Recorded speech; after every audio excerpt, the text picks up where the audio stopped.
வேளாண்மை அறிவியல் நிலையம் அருப்புக்கோட்டையின் சார்பாக அனைவருக்கும் வணக்கம். சூரியகாந்தியில் கோஹெச்4 என்ற வீரிய ஓட்டு ரகம் தமிழ்நாடு வேளாண்மை பல்கலைக்கழகத்திலிருந்து வெளியிடப்பட்டிருக்கு. இந்த வீரிய ஓட்டு ரகம் மானாவாரி மற்றும் இரவையில் சாகுபடி செய்ய ஏற்றது. இதோட வயது 90லேருந்து 95 நாள். இரவையிலேருந்து 18 குவிண்டால் ஹெக்டருக்கு மகசூலும், மானாவாரியில் 16 குவிண்டாலும் மகசூல் தர வல்லது. இதோட ஆயில் கண்டென்ட் அப்படின்னு பார்த்தோன்னா 40லேருந்து 42% இதில் எண்ணெயோட அளவு இருக்குது. இது குறிப்பாக பார்த்தோம்னா முக்கியமான சாறு உறிஞ்சும் பூச்சிகள் மற்றும் சாம்பல் நோய்க்கு ஒரு மிதமான எதிர்ப்பு திறன் கொண்ட ஒரு நல்ல ரகமாக இருக்குது. இதோட பருவம் அப்படின்னா இதை ஆடிப்பட்டத்திலையும் மற்றும் மார்கழி கார்த்திகை பட்டத்திலையும் நம்ம இந்த வீரிய ஓட்டு ரகத்தை பயிரிடலாம். இந்த சூரியகாந்தி அயல் மகரந்த சேர்க்கை கொண்ட பயிர். அதனால் மகரந்த சேர்க்கை நடைபெறதில் கொஞ்சம் சிரமப்படும். அப்படி சிரமப்பட்டுச்சுன்னா நமக்கு மணிகளுடைய அந்த விதைகளுடைய பிடிப்பு சரியாக இருக்காது. விதை பிடிப்பு சரியாக இல்லாத பட்சத்தில் நமக்கு மகசூல் குறைவதற்காக அது ஏதுவாக அமையும்.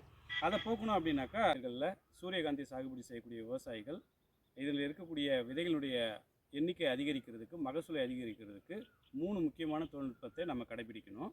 முதலாவது பார்த்திங்க அப்படின்னாக்கா, சூரியகாந்தி பூ பூக்கக்கூடிய இந்த தருணத்தில் அருகருகே இருக்கக்கூடிய இந்த பூக்கொண்டைகளை நம்ம உரசி விடணும்.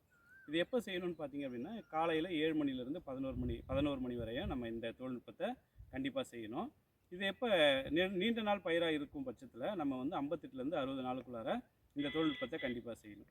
குறுகிய கால பயிராக இருந்துச்சுன்னா 45லேருந்து 48 நாள் வரை நம்ம இந்த தொழில்நுட்பத்தை கடைபிடிக்கணும்.